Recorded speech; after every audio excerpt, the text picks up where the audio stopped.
Hello everybody, मैं name is Anshu और आज हम ह्यूमन रिसोर्स मैनेजमेंट की एक नई वीडियो के साथ हैं और टॉपिक का नाम है सक्सेशन प्लानिंग। तो आइए स्टार्ट करते हैं। Succession planning is a strategy for passing on leadership roles, often the ownership of a company, to an employee or a group of employees, also known as replacement planning। तो देखिए, जो succession planning है ये HR planning और management का ही एक important component है। जो ऑर्गेनाइजेशन के फ्यूचर नीड्स होते हैं और जो इंडिविजुअल के एस्पिरेशंस होते हैं उसके बीच में जो हम मैच क्रिएट करते हैं, that is possible only through succession planning. अब देखिए, ऑर्गेनाइजेशन के अंदर बहुत सारी हमारी फ्यूचर रिक्वायरमेंट्स होती हैं, लाइक कोई एम्प्लॉय छोड़कर चला गया, कोई हमको रिप्लेसमेंट करना है, या फ्यूचर में हमारी कोई एक्सपेंशन प्रोग्राम्स हैं। तो किस प्रकार से हम टैलेंटेड लोगों को ऑर्गेनाइजेशन के अंदर रिटेन कर सकते हैं by providing them good opportunities within the organisation. तो जो सक्सेशन प्लानिंग है, it serves as an interface between the human resource function and the strategic direction of an organization। तो जो सक्सेशन प्लानिंग की process होती है तभी effective हो सकती है when it is systematic effort that is deliberately planned and is driven by written organizational wide statement of a purpose and a policy। Next is the importance of succession planning. First point is accelerating employees' career development along with the talent retention। देखिए, succession planning के माध्यम से जो हमारे employees होते हैं उनको हम कॉन्स्टेंटली ऑर्गेनाइजेशन के अंदर ही प्रमोशनल अपॉर्चुनिटीज़ देते हैं ताकि वो ऑर्गेनाइजेशन छोड़कर ना जाए। इसके साथ साथ एक मैसेज उनके लिए जाता है कि दे आर वेरी वैल्यूबल। तो एक जो हमारा गुड प्लान होता है तो उसके अंदर हमारे एम्प्लॉयज़ के लिए पर्पस होता है कि हम उनके लिए करियर पाथ डेवलप कर सकें ताकि ऑर्गेनाइजेशन की जो एबिलिटी है to recruit and retain the top performing employees वो बनी रहे। इसके साथ साथ हमारे जो अच्छे एम्प्लॉयज़ हैं वो ऑर्गेनाइजेशन छोड़कर ना जाए, तो पॉलिसी होती है to retain the good employees. Next is supports the ongoing needs for manpower replacement and accordingly facilitate in developing suitable training and development programs। देखिए, ऑर्गेनाइजेशन में बहुत सारी जो नई जॉब्स हैं या जो एग्जिस्टिंग जॉब्स हैं just because of the retirement, death या कोई एम्प्लॉय छोड़कर चला गया या कोई ट्रांसफ़र्स हो गई, तो बहुत सारी नई जॉब्स निकल कर आ जाती हैं। तो जो सक्सेशन प्लानिंग होती है वो क्या करती है, वो आइडेंटिफाई करती है और मॉनिटर करती है जो हमारा टैलेंट पूल है within the organisation, so that जो फ्यूचर नीड्स हैं ऑर्गेनाइजेशन की उनको उसके साथ अलाइन किया जा सके, उनको मैच किया जा सके। Next is helps in increasing talent pool. हम क्या करते हैं within the organisation internally, हम जो अच्छे हमारे एम्प्लॉयज़ होते हैं जिनके अंदर कैपेबिलिटी होती है और ग्रूम करने की, उनको आइडेंटिफाई कर लेते हैं और टॉप पोजीशंस के लिए वो कंसिडर कर लेते हैं। तो वो एक्सटर्नल जो हमारे सोर्सेज हैं उन पर कम ध्यान देते हैं। तो in succession planning we recruit internally groomed successors who understand the unique organisational agenda and environment. उनको पहले से ही ऑर्गेनाइजेशन की पॉलिसीज़ के बारे में पता होता है, एनवायरनमेंट में वो ढले हुए होते हैं, तो उनको और ग्रूम करना, उनको अच्छी पोजीशंस पर रिटेन करके रखना ही पर्पस होता है सक्सेशन प्लानिंग का। Next it's add value to the strategic plans. देखिए, ये जो सक्सेशन प्लानिंग होती है ये एक अलाइनमेंट होती है ऑर्गेनाइजेशन विजन के अंदर और जो हमारे ह्यूमन रिसोर्स हैं उनके साथ साथ, सो दैट एक जो हमारा अंडरस्टैंडिंग हो वो डेवलप हो सके to have a appropriate staffing to achieve strategic plans. Next is it makes career development opportunities available for all employees of the organisation. तो सक्सेशन प्लानिंग होती है सभी जो हमारे लेवल्स होते हैं, चाहे वो टॉप हो, मिडल हो या हमारा लोअर हो, सभी पर की जाती है। Next is motivates employees and improve their moral.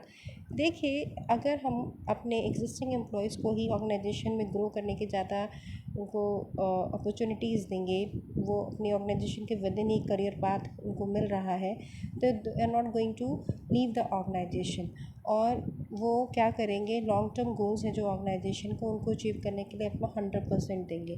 तो it's help in retaining and it helps in motivating the employees। Next is value diversity। देखिए, जो सक्सेशन प्लानिंग होती है उसके अंदर जो डाइवर्सिटी होती है, डाइवर्सिटी विभिन्नता। तो अब विभिन्नता की बात करें तो चाहे हमारी बहुत बड़ी ऑर्गेनाइजेशन है, ग्लोबल लेवल की ऑर्गेनाइजेशन है, चाहे हमारी बहुत छोटी ऑर्गेनाइजेशन जिसके अंदर केवल 10 एम्प्लॉयज़ है, तो सब जगह पर हमारी सक्सेशन प्लानिंग लागू की जाती है, क्योंकि every organisation want to retain the best employees, जो कि क्रीम होती है, जो कि ऐसी लेयर है कंपनी की जिससे उनको बहुत ज़्यादा बेनिफिट्स मिलते हैं। तो यहाँ पे जो डाइवर्सिटी है उसको वैल्यू की जाती है, चाहे हमारे लॉन्ग टर्म प्लानिंग की बात हो, शॉर्ट टर्म प्लानिंग की बात हो, बड़ी ऑर्गेनाइजेशन हो, छोटी ऑर्गेनाइजेशन हो। Next is what are the different challenges in succession planning. देखिए, पहला है नॉट लुक्रेटिव। लुक्रेटिव मतलब कई बार क्या होता है कि हर एक एम्प्लॉय को ज़्यादा अच्छी सैलरी और पैकेज चाहिए होता है, तो इतनी सारी एमएनसीज खुली हुई हैं कि हर एक के पास अपॉर्चुनिटीज़ होती है कि किसी बेटर ऑर्गेनाइजेशन में वो ज़्यादा पैसे कमा सके। तो इसकी वजह से भी ये जो सक्सेशन प्लानिंग है, sometimes it fails. Second is administrative work unsatisfactory in discouraging outcomes. अब देखिए, सक्सेशन प्लानिंग में इंटरनल पूल ही हम डेवलप करते हैं, तो कई बार क्या होता है कि जो हमने ऑर्गेनाइजेशन होती है उसमें इतनी कम पोजीशंस होती हैं कि they may not have the ability to offer opportunities for advancement, या हम एम्प्लॉयज़ जो जिनके अंदर ज़्यादा एडवांसमेंट की हमें पोटेंशियल नज़र ही नहीं आती, तो क्या होता है बहुत सारे एम्प्लॉयज़ वो उनकी जो आउटकम होती है वो मन मुताबिक नहीं हो पाती। थर्ड है external factors, lack of self governance है, ट्रांसपेरेंसी है, या इनएडुकेट ट्रेनिंग है, डेवलपमेंट है, तो who is not prepare for the promotion. तो इसकी वजह से जो सक्सेसफुल प्लानिंग है sometimes it is a big failure. Next self centredness. देखिए, जो हम सक्सेशन प्लानिंग की बात करते हैं तो कुछ जो सीनियर लीडर्स होते हैं they are unnecessary staying on the top position despite the fact कि उनकी जो स्किल्स हैं वो इतनी अच्छी नहीं है, and they are no longer making a meaningful and productive contribution to the organisation. तो उसकी वजह से भी सक्सेशन प्लानिंग कई बार फेलियर साबित होती है।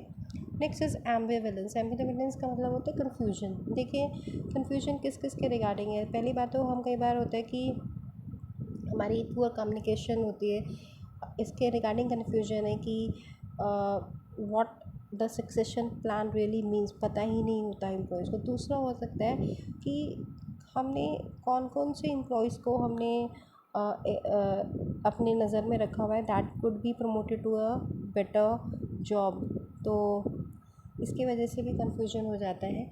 Next is new blood, leadership not deemed an essential trade. अब सक्सेशन प्लानिंग में जनरली हमारा फोकस होता है इंटरनल सोर्स ऑफ रिक्रूटमेंट पे, तो जिसकी वजह से हम नए ब्लड को इन्फ्यूज़ नहीं करते हैं अपने ऑर्गेनाइजेशन के अंदर।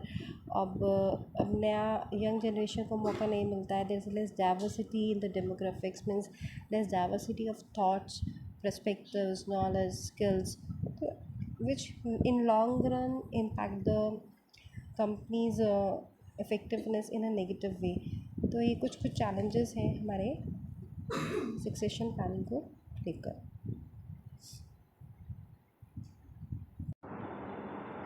नेक्स्ट है सक्सेशन प्लानिंग की एलिमेंट्स।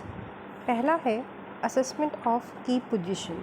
तो सबसे पहले जो भी हमारी इंपॉर्टेंट पोजीशंस होंगी ऑर्गेनाइजेशन में, जैसे कि एग्जीक्यूटिव डायरेक्टर है, सीनियर मैनेजमेंट है, या अन्य स्टाफ मेंबर्स जिनके लिए स्पेशलाइज्ड स्किल्स की, लेवल एक्सपीरियंस की ज़रूरत है, हमको वो आइडेंटिफाई कर लेनी है, keeping in view the current and the emerging needs of the organisation. इसके लिए हम एक चार्ट भी प्रिपेयर कर सकते हैं जहाँ पे हमको आइडेंटिफाई करनी है कौन कौन सी की पोजीशंस हैं as individuals in the organisations. Next step है आइडेंटिफिकेशन ऑफ की टैलेंट, यानी कि ऐसे कौन से हमने पर्सन्स हैं उनको आइडेंटिफाई करना है who need to be developed and nurtured for the future, या उनको कौन कौन सी पोजीशंस के लिए ग्रूम करना है, या कितने टाइम फ्रेम में हमको उनको तैयार करना है। थर्ड है assessment of key talent. Assessment of key talent के अंदर जो हम इवैल्यूएशन टेक्निक्स यूज़ करेंगे उसके अंदर हम दोनों ही फॉर्मल या इनफॉर्मल टेक्निक्स का इस्तेमाल कर सकते हैं, जैसे कि 360 degree assessments, informal conversations, performance reviews. इसके साथ साथ हम सेमिनार्स, ट्रेनिंग, डेवलपमेंट, इन टेक्निक्स के माध्यम से हम उनको ग्रूम अप कर सकते हैं। नेक्स्ट है जनरेशन ऑफ डेवलपमेंट प्लान्स। देखिए, different ways of developing the employees should be considered. जैसे कि सेल्फ डेवलपमेंट प्रोग्राम्स होते हैं, मेंटोर प्रोग्राम्स होते हैं, स्पेशल प्रोजेक्ट वर्क होते हैं। इनके माध्यम से हम अपने एग्जिस्टिंग एम्प्लॉयज़ को इम्प्रूव कर सकते हैं, ग्रूम कर सकते हैं। इसके साथ साथ जो इंडिविजुअल्स हैं वो कौन सा करियर पाथ फॉलो करेंगे उसको भी हमको उनको बताना है, keeping in view their individual abilities and talents. जब हम उनके लिए करियर प्लान बनाएंगे तो वो डायनेमिक होना चाहिए, क्योंकि जो ऑर्गेनाइजेशन है या इंडिविजुअल है उनकी जो ज़रूरतें हैं वो बदलती रहती हैं। And it must also consider the specific need, learning style and personality of the individuals involve in order to be effective. इसके बाद हमने जब अपना डेवलपमेंट प्लान बना लिया तो हम उसको मॉनिटर भी करना पड़ता है, रिव्यू भी करना पड़ता है। देखिए, बहुत सारे लोग ऑर्गेनाइजेशन को छोड़कर चले जाते हैं और नए लोग उनकी जगह उनकी रिस्पॉन्सिबिलिटीज़ को संभालते हैं। तो जो प्लान होना चाहिए वो हमारा टाइम टू टाइम अपडेटेड होना चाहिए, ताकि हम ये आइडेंटिफाई कर पाएँ कि कौन सा नेक्स्ट पर्सन होगा जिसको हमें ग्रूम करना है for promotion and the requirements of his individual action plan. तो इसके साथ साथ जब हम ऑर्गेनाइजेशंस होती हैं जो रेगुलर स्ट्रैटेजिक प्लानिंग प्रोसेस में इंगेज्ड होती हैं, succession plan should be included in that discussion. तो आई होप आपको important elements of succession planning समझ में आ गए होंगे। आपको इस टॉपिक में कोई भी डाउट है तो आप कमेंट सेक्शन में पूछ सकते हैं। I hope you like the video. Thanks for watching.